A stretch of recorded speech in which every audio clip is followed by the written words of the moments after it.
All right. We're streaming. Let me get this down here. There we go. Poof. Good enough. Uh, yeah, I was just watching a TikTok by Egghead, and I learned of the death of Bray Wyatt, one of the WWE superstars, and I wasn't happy about that, to say the least. Uh, had a moment, and then I learned that Terry Funk died too, and I was like, wow. From the era where I used to watch professional wrestling, you know, it's tough. And also, if you've been following my channel, you know if it has to do with COVID, it freaks me out. I was like the original hypochondriac about that. And Bray Wyatt happened to have contracted COVID almost a year ago, I think. And he was out of action for a long time because of heart complications. And today he died of a heart attack. And I'm like, wow. And people keep on denying how bad that disease is, but especially my buddy Ryan. I hope he sees the light someday. But be safe, everybody. Um, so I wanted to talk about Donald Trump's interview on Tucker Carlson's X, which used to be called Twitter, and it happened at the exact same time as the Republican primary debates were being uh, broadcast on Fox News and on Rumble. Uh, Tucker Carlson released this pre-recorded video of Donald Trump that lasted an hour. So that was like, if you were choosing what to watch between the two, he took up the whole first hour of what the debates were if you hit play right when it released. So um, it started with Trump, I think, rationalizing why he didn't want to be on the debate stage. And it's because he couldn't control it with all of the chaos that's going on in his life. That's what it is to me. But he said, Fox News is not very friendly to me. Uh, and so, yeah, he goes and gets an interview from someone that Fox News fired. And I wonder who had the bigger uh, audience, Tucker Carlson's interview with Trump or the actual debate on Fox News. I don't know. But I didn't buy his reasons for not wanting to be on Fox News. Like, oh, well, I'm 50, 60, 70% of the people want me. Why would I get on a stage with people who only have 1, maybe 2%?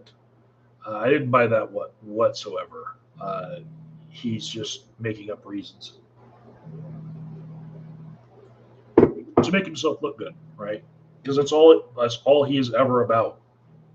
He is like, well, we can pathologize Trump till the cows come home, but we all know that he's sick in the head in that way, that he can never lose face with anything. Um, so uh, after that, in this interview, Trump attacked Asa Hutchinson and Chris Christie as being the guys that he wouldn't like on that debate stage. And wouldn't you know it, I was actually watching the debate when this was released, and that's exactly who was the most critical of Trump. It was Asa Hutchinson and Chris Christie. Those were the two that wouldn't raise their hands when asked if they would support Trump if he was the eventual nominee. So uh, I thought that was kind of prescient of him, because it could have been any of the others that would have also turned on him, as far as like Republicans supporting Republicans.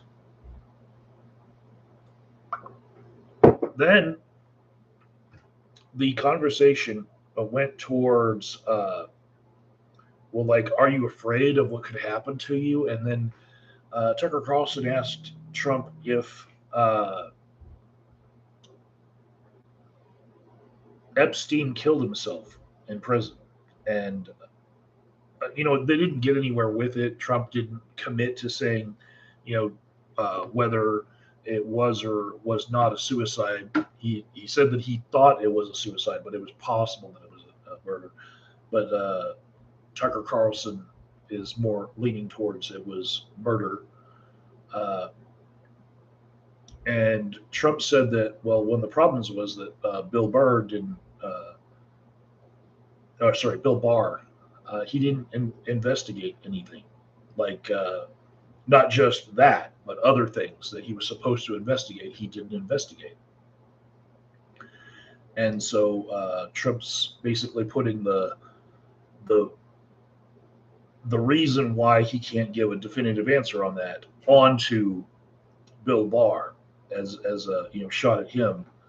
But throughout that, when they're talking about whether or not Epstein killed himself, I gotta say that conversation was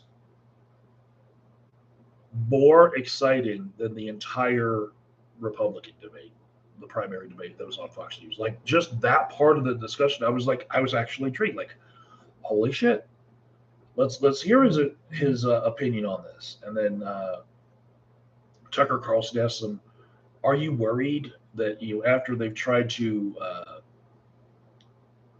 impeach you and then indict you, that the next step would be just to kill you, like Epstein?" And the they is like the shadow government or whatnot.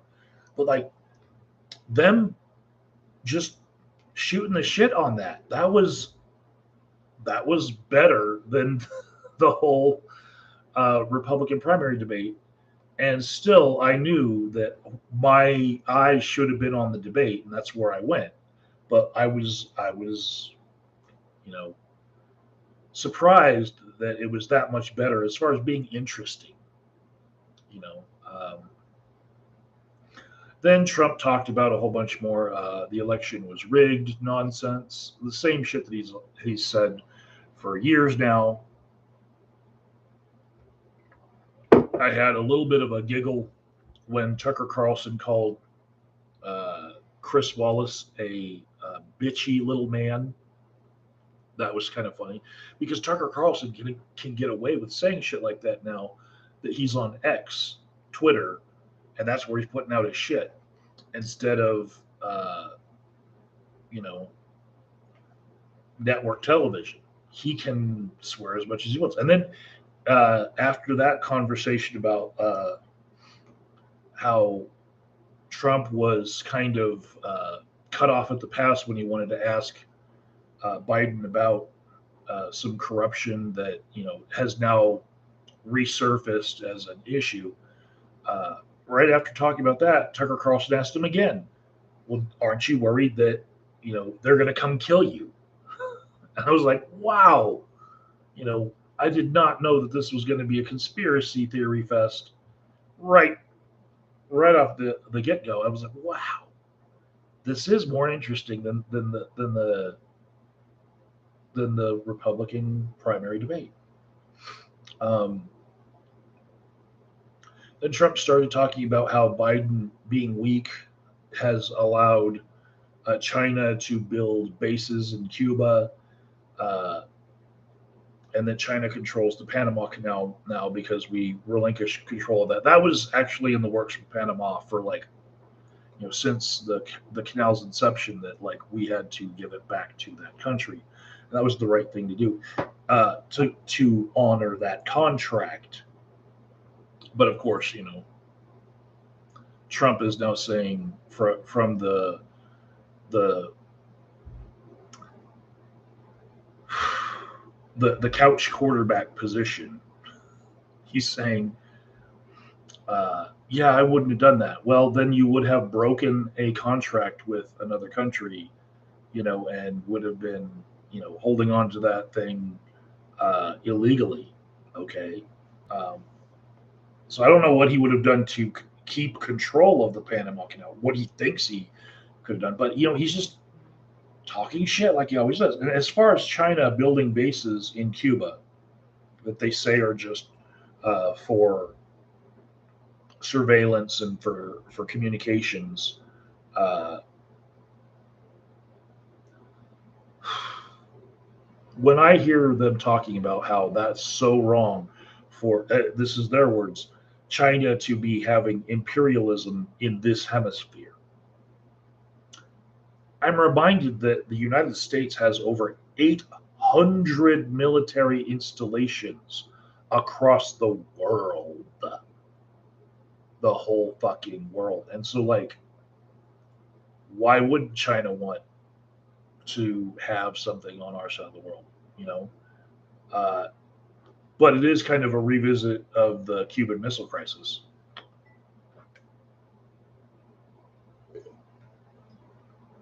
Anyways, after that, Trump was speaking like an everyman, like a layman, about things like electric cars and water restrictor products that like make it so that your shower sucks. It's harder to flush because you have to flush twice because your toilet doesn't have as many gallons of water in it. Shit like that, and how electric cars are no fun if you are worried about where you're going to get your next charge from. And so uh, when I'm listening to him talk about that shit, there's nothing that I see in it that's politically charged. What it is he's connecting with his audience by playing at the everyman, the layman, the Homer Simpson type. That's why Joe Rogan is so fucking popular, is because he plays dumb like the everyman, like the guy who just wants to grill and watch football. And so I think he did a really good job of that with those issues that no one really cares about, electric cars and water restrictors. Electric cars did come up in the Republican primary debate, though. So at least, same subjects are being talked about on both, even though Trump had no way of knowing what was going to be on the other thing. So there was no collaboration there. Um, then Tucker Carlson asked Trump about what Mike Pence did with certifying the election results on January 6th and all that. And Trump did not go for the throat as far as condemning Mike Pence for what he did. He said, I think he just had bad people giving him advice. He just got bad advice. And so he kind of let Pence off the hook there. And I think Mike Pence also has not been on total offense against Trump as far as like distancing himself from Trump. Because Chris Christie and Asa Hutchinson did a far better job of that. I mean, Mike Pence was like, "Yeah, if Trump's the nominee, I'll support him." He put his hand up during that question in the Republican primary debate. So, yeah, there should be a bigger rift there because the whole crowd was chanting "Hang Mike Pence," but yeah, there isn't. And let me close some shit on this window. Close.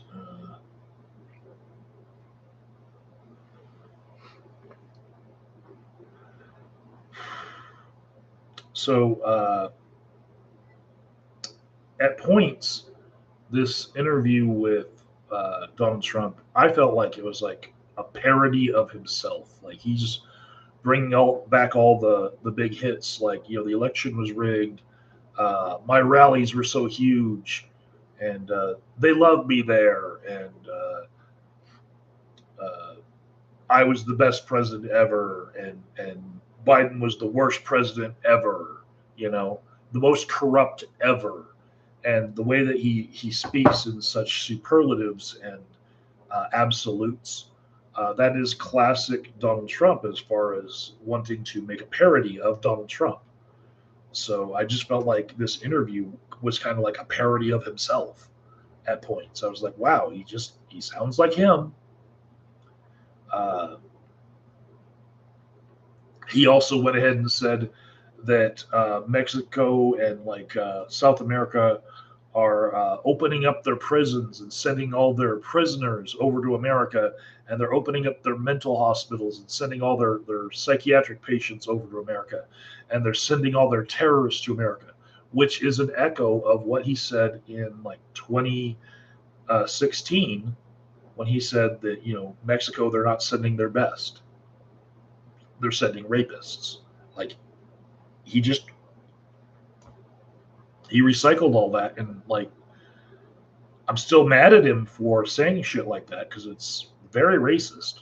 You know, the way that he has this infatuation with the southern border and not the northern, and he really wants to keep the brown people out. Doesn't want to put more security around, like, say, airports where people come from, those too, all over the fucking country. No, he just wants to build a fucking wall.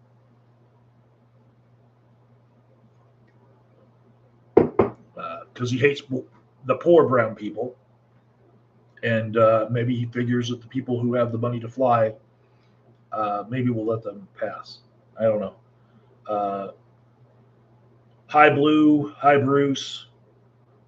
In the chat. I'm almost done with this stream. I spent 3 hours talking about a 2-hour show last night, right? Because I went on tangents and did a lot of explaining the context. But for this one, it was an hour-long show. I think I'll have it done in like 20 minutes, my thoughts on it. So towards the end of this interview with Trump, he said that the January 6th crowd was one of his best crowds. And he saw such love in the crowd. And he was asked a question about them, and he said that the mix of passion and hatred was probably a bad mix, and then Tucker Carlson, yeah, it's probably a bad mix. And then Tucker Carlson's like, "Well, thank you, President Trump," and it was like 45 minutes into the thing, and I'm like, it's fucking over. That it was a very abrupt end to it. It was just fucking over. We left on that note. Couldn't it, like, if you were like really pandering to Trump, you could have left on a better note than that, as far as like stroking his ego or something. It was a really awkward last segment to that interview. And if not for like pleasing Trump, I mean, if you just wanted to be a journalist, then Tucker Carlson could have asked him, would you be willing to pardon any of those people who were part of that January 6th crowd that had such love in it? There's like 800 people who've been arrested. Do you want any of them to be pardoned? If you were to win, would you give them pardons? And I think that would have been a great follow-up question to end that last segment. But also, that last segment was like, I don't feel like it did Trump any favors to end that way with that interview. It could have been some other nicer topic, like, what are your next plans for America once you win? Something basic like that. But that's how they ended it. It was very abrupt. I will say that Trump's photo from the booking also came out today, and the interview was last night, and there was a fake photo that was going around, and it was a lot more orange. You know how Trump sometimes has the orange tan? This is the booking photo that's the real one, right? And so Uh,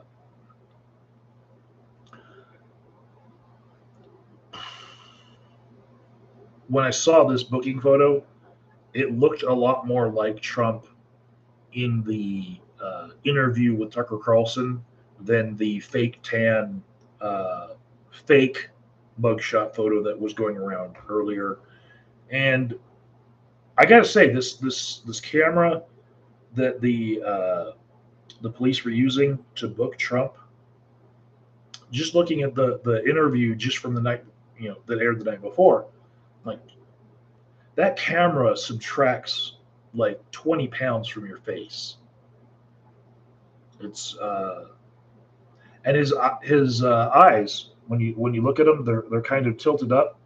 That's called a canthal tilt, and that's been all the rage with all of the manosphere losers who sell misandry on the internet, as the biggest problem.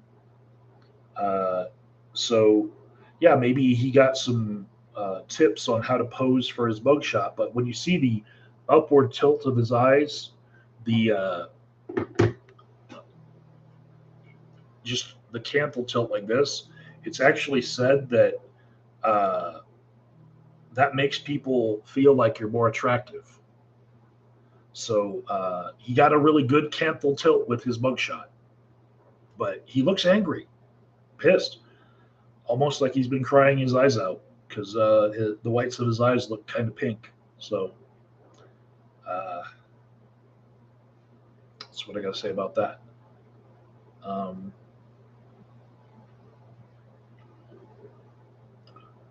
Dynacat says, I thought that one was fake. Well, you can just go to any news site now and you can see which one was fake and which one wasn't.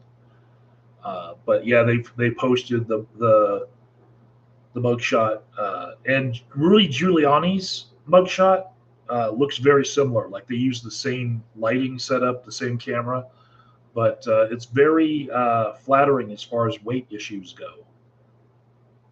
And I'm feeling that for him because I'm, you know, feeling a little heavy right now. So yeah, I want that camera. Install it right here. I'm jealous of the Trump mugshot camera. That should be uh, the title of my next video. Jealous of the Trump mugshot camera. All right, guys. That's it. That's all I have to say about that. Take care. I'll see you next time.